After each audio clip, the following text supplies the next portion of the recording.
How did the popular girl lose her popularity? Viewers Edition. Popular girls rise and fall like the empires of old, and we asked you all to tell us about the falls you have witnessed. I can hardly wait. Story 1. At my school, there wasn't really popular and unpopular, since it was a small private school where basically everyone knew each other, but there was a fine line between kids who people liked and didn't. There was one pretty well-liked 8th grader. She was friends with a lot of seniors, had a lot of friends, etc. There was also a girl in the 5th grade who wasn't as liked, but still very kind. Well, a 5th grade girl made a pretty impressive project when we had to build something/someone 5 times bigger. She built a 150 centimeter or so Minecraft Steve, and it looked great, honestly. Anyway, the 8th grade girl was angry that she was getting a lot of attention from seniors, so she teamed up with a few boys and completely wrecked her project. Tape everywhere, chipped paint, cardboard wet, ruined or gone, stuff like that. The 8th grade girl and the 2 boys were found out, and basically everyone stopped talking to the 3 of them, but it was forgotten about after a month or 2. Then an 8th grade girl joined volleyball, and her popularity came back even stronger. Back to the 5th grade girl, her parents both overdosed and were dead, so people purposefully didn't talk about parents around her. The 8th grade girl openly insulted and made fun of her during our pep rally since she was playing volleyball against the staff or something. She was ridiculed by her friends, the high schoolers dropped their connections/friendship for good, and all of that. No idea what happened after, but the 5th grade girl is now 10th grade girl and student council vice president, so that happened. To the 5th grade, now 10th grade girl, you sound awesome. Keep on keeping on and rocking in life. Don't fall into the trap of 8th grade girl. Making fun of others when you're jealous of them is the kind of bad look that catches up to you quickly. You do crap like that, and you're going to spend more and more time upset, alone, and jealous of others. It's a vicious cycle, so just be nicer. Story 2. The one I remember is when I was at a Christian school. My friend Tim and I were the outcasts, and one of the more popular girls decided to start sitting with us at lunch. Said she didn't get why we were avoided. Well, within about a month, none of her original clique wanted anything to do with her, the rich popular kids, and her boyfriend broke it off. Within 2 weeks, she and I were an item, and when one of the bigger Christian bands at the time came to our school, the band was 3 Crosses, they sat with me, Tim, and Liz at lunch. I wish I knew where Liz was now. She never seemed to be bothered by the loss of her popularity for sitting with us, and I genuinely liked her back then. Story 3. Content warning, R. Scroll to the timestamp on screen to skip this story. Story 13 reminds me of a similar story that I was involved in. In my sophomore year, there was a massive party one Friday as my high school varsity team had been beating our rivals for the football county championship, and I'd gone to this party with a few friends, and friends of friends, including a girl I knew from the church group at my high school. I thought we all had a good time until the following Wednesday she had become very distant from everybody and barely talked, which wasn't like her. I eventually found out that a couple of the football guys had drugged her, took her out to a remote part of town, and gang-R'd her. What made things even worse was she tried to report it to the police, and the school and the city council basically swept it under the rug. Her parents disowned her because she went against their strict religious beliefs, and her own church exiled her. Basically, all these people didn't think she was R'd and believed she got drunk and made a stupid mistake and wouldn't fess up to it. The story does have a happy ending, though, as I took her to my church where she got all the support she needed, and the members of the team were imprisoned for this crime. She also didn't get pregnant or contract any STDs from this, which was a relief. Shame on the school, city council, her parents, and the church for how they handled that. That is absolutely horrid, and frankly, they all deserve punishments of their own. Good on you, OP, for showing some support to someone in need. I'm glad there was at least some positivity at the end of an otherwise awful incident. Story 4. My senior year, there was this girl that moved to my hometown from California. I thought she was pretty cool and sophisticated, and she had made a few friends.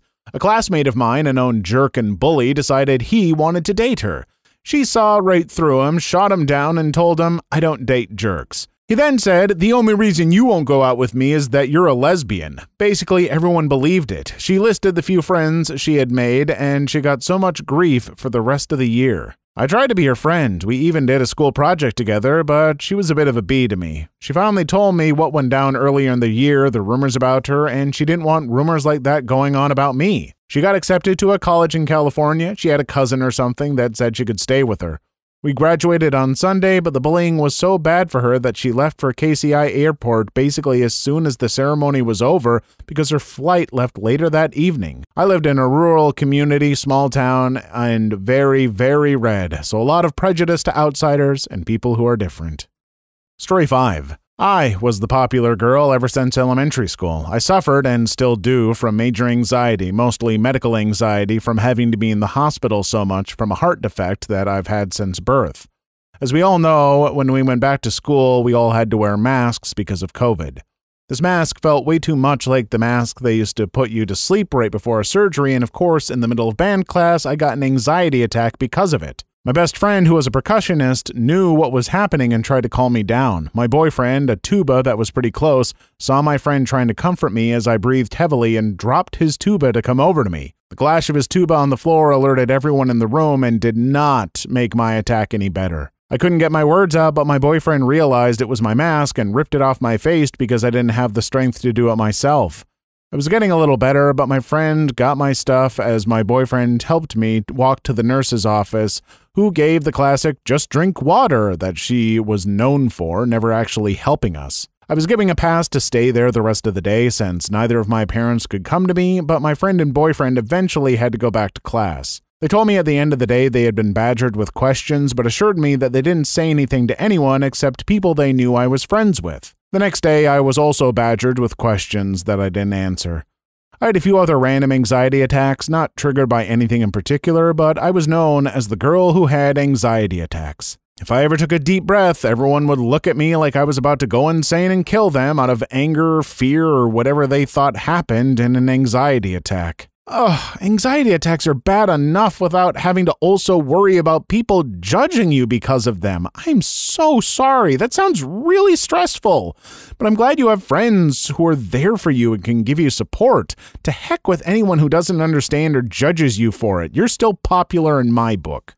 Story 6. This story reminds me of when my friend lost a book that was signed by an author, and she had thought she brought it to school, so me and a couple other people were accused of stealing it.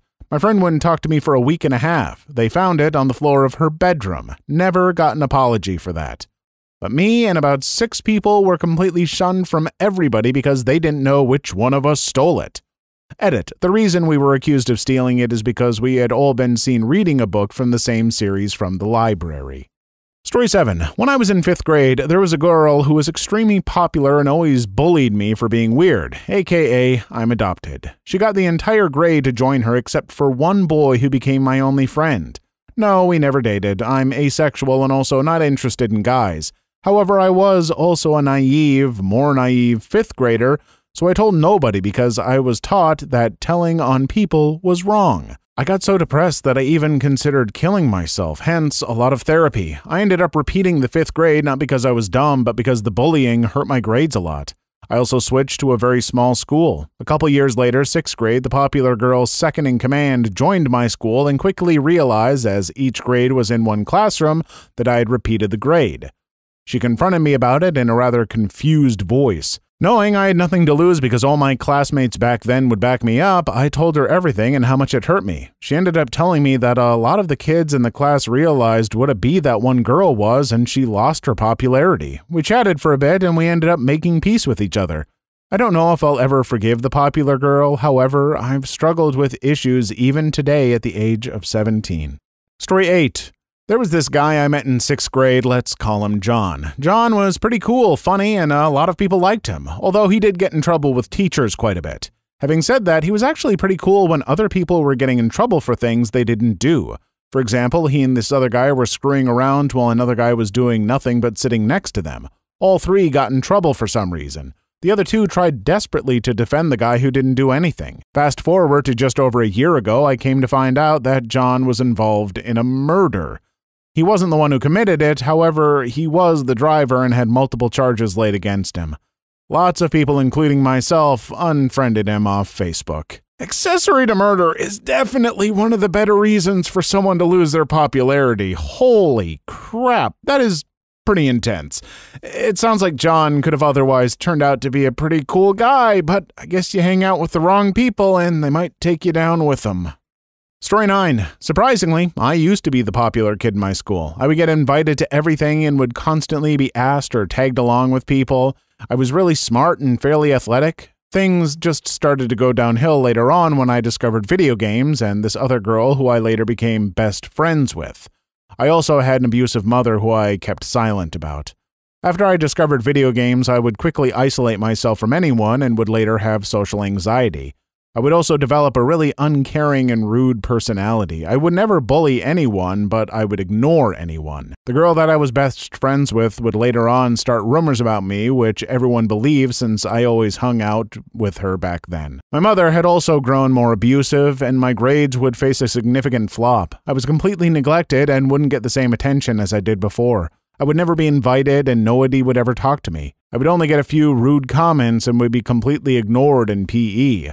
I later on got severe anger issues as I was lashing out at any kid I could find. I literally almost killed one of my classmates because they kept provoking me. I was effing choking the crap out of this red-haired girl. Luckily, her friend managed to stop me after frantically telling me to stop. Although I think why I lashed out at them so quickly was because I had a fever, which made my impatience completely go away. My mother only enhanced my anger issues when she would become even more abusive and almost made me unconscious. I had to go to the hospital after my mother had made me face a concussion. My dad has picked up on my mother's abuse and would divorce her later on. I got extremely depressed at that time because I was also suffering from bullying at school and even at home I wasn't safe. My only kind of pleasure was my phone and my video games. Eventually, I got so depressed that I ended up coming up with a plan to take my own life because it wasn't worth living anymore. I was unfortunately caught, so my plan didn't work. It would then quickly spread to the school, and everybody would only treat me like crap even more. After facing through even more torment, I became apathetic, but later on had alexithymia. After facing through so much crap, I became the kid nobody wanted to talk with. I'm now non-binary and am diagnosed with schizophrenia, autism, ADHD, and alexithymia. Also, red-haired girls are fatphobic as well as a racist. She had ADHD, but she always used it as an excuse whenever she does bad things. It sounds like you've been through a lot in your life, a lot more than I or most people could probably understand, and for that, I'm really sorry. I hope you've got at least some support, therapy, and structure in your life, and that you can find happiness. You don't deserve to deal with the weights the world has put on you, but I hope you keep going. Story 10. He wasn't popular in the good way. He was the a-hole of the class, and he had a grunt. I shall name the a-hole Brad and his grunt Lemon for the sake of the story. This was in P7, 11 to 12-year-old, and I recently found out that I suffered from anxiety. On my first day, Brad kept shooting me with a ruler, but I thought nothing of it. I just thought, meh, it's not a problem, I'll just ignore him. The second day, he overheard me talking to my friends about my anxiety/panic attacks. Then he started taking advantage of that, saying stuff like, look at the anxious kid. Why did you choose to have anxiety? And more stupid stuff about how being Arrow, Ace, and being Ginger was weird. Then Lemon got in on it. Lemon wasn't doing anything that serious, mostly just, why were you off yesterday? And I would just say that I couldn't make it, or it was none of his beeswax, and he eventually stopped. But Brad was kind of relentless, saying, anxiety isn't real, you're just faking it for attention, and some other horrible things. Then my first proper panic attack happened. This was the kind where you have trouble breathing and everything was slightly blurry, but he just laughed. This went on until Academy, 12 to 16-year-old, when we got in separate classes, and he went from the top of the school down to the lowest of it. Screw you, Brad and Lemon. Live long and suck it. Story 11. Something like that happened last year in my grade. I am known as the emo/quiet kid, even though I just wear black and don't talk much, and the popular girl were/are enemies. She's hated me since 5th grade, and I don't know why. So my best friend, Boy, got together with a girl from the other class of our grade. Everything was fine and stuff, but our classes hated each other. The popular girl bullied my best friend just because he was together with a girl from the other class. Our classes saw that and didn't really like it. Me, being his best friend, stood up for him and kicked her from the chair as she tried to take away the seat of my best friend. She was crying because she fell like 1.5 feet on the ground. That's how the so-feared popular girl was being shown as a little rat who couldn't even take a little fall on the floor. She still has a few friends, and she tries to bully me, but I just most of the time tell her to F off when she tries to begin in a physical fight. I like to remind her that I'm much stronger than her. Honestly, it sounds like you stood up to her in a way that I can fully support. I don't like physical confrontation as a first resort, but when someone is crossing lines like that, it might call for a show of action. I hope you don't actually have to fight or anything, but hey, just give her a nasty look while you flex and kiss your bicep every so often, just to keep her in line. Story 12. I currently go to a really small school with only about 85 kids from K to 12, and I moved last summer to a new state. There was this one kid named Todd, for the sake of this story, but not his real name, who happened to be my new neighbor. He was also new to the school and quickly became popular due to the school's small population and his incredibly funny and outgoing personality. He was the goof who was good friends with a popular girl named Stella, again, not her real name. They basically hung out most of the time and everyone liked him because he was funny, social, and outgoing. Then, Stella left the school. He didn't really have a really good friend, so he started hanging out with a whole bunch of middle schoolers/high schoolers. One day he made a comment on this one high schooler's self-harm scars and hairy arms. This person was assigned female at birth and identified as something else, but it was still a rude comment. After that, the whole school basically shunned him. A week later, she apologized and everyone went back to treating him all right, but nobody liked how he got over it so quickly and how he never really gave a sincere apology. Because people liked him less, he wanted more attention, so he would randomly go up to students during the day and talk about how he was going to a whole bunch of therapy and about how his mom was beating him. He would make offensive jokes that crossed the line just to get more attention, and since he was gay, used it as an opportunity to harass the girls. He also had an obsessive crush with this guy named Benny, not real name. He would give Benny creepy and obsessive love notes when he would politely turn him down. Finally, what made everyone angry was when he had fresh self-harm cuts on his arm and purposely showed his fresh scars to every single person he knew cut themselves, knowing that they would be triggered by it. All the middle/high school girls marched up to the principal's room and informed her about him. There were about 8 people in that room at once telling the principal about him, and the principal took 5 pages worth of notes describing everything he did. Finally, he was expelled, no one talked to him on social media, and Stella no longer communicated with him after word got out about what he did. That's a big old yikes. I mean, maybe Todd did have problems at home or whatnot, and maybe even problems with self-harm. I don't know. But if he did, he was still going about things in a bad way. Like, I hope the kid gets help and maybe gets over his attention-seeking behavior, but until that happens, probably for the best he was expelled, as others shouldn't have to deal with his crap like that. Story 13. She used to be super popular, like stereotypically. She was pretty, had an attitude, and was super mean. She was friends with people in older grades too, and had a friend group of about 15. She was the only one out of them who was actually rude, though. She then began to adopt a whole I'm not like other girls mentality and picked up a bunch of masculine sports, just to not do them and try and flirt with everyone doing it. I joined her in mountain biking for a term, and she was so sour to me the entire time, but always taking pictures with the boys and giggling. She'd also make fun of me while doing so. After a while, the guys all got sick of her trying to get with every single one of them until she managed to start dating one of them. Apparently, she was a horrible girlfriend, always saying, "You can't talk to her," and limiting his female contacts. There was a point she would drag him away from his friends if there was even one other girl there. Slowly, she even pushed away all of her own friends because she was scared her boyfriend would start liking them or something. He broke up with her after a while, to which she spammed him for like a week with calls and messages of her crying and yelling at him. Eventually, he got so annoyed and wanted her to shut up, resulting in him getting back with her for like a week. When they broke up again, she did the exact same thing, so he completely ghosted her. Now she has one friend. I always thought of it as karma. Story 14.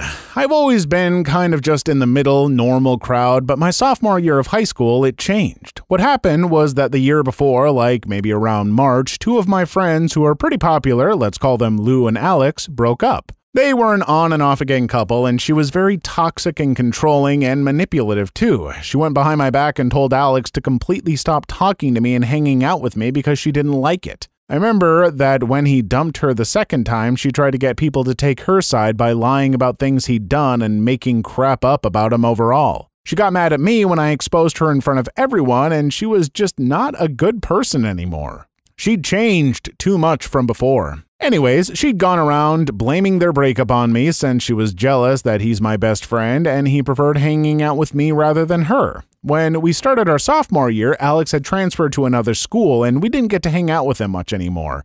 But he would still regularly call and FaceTime me.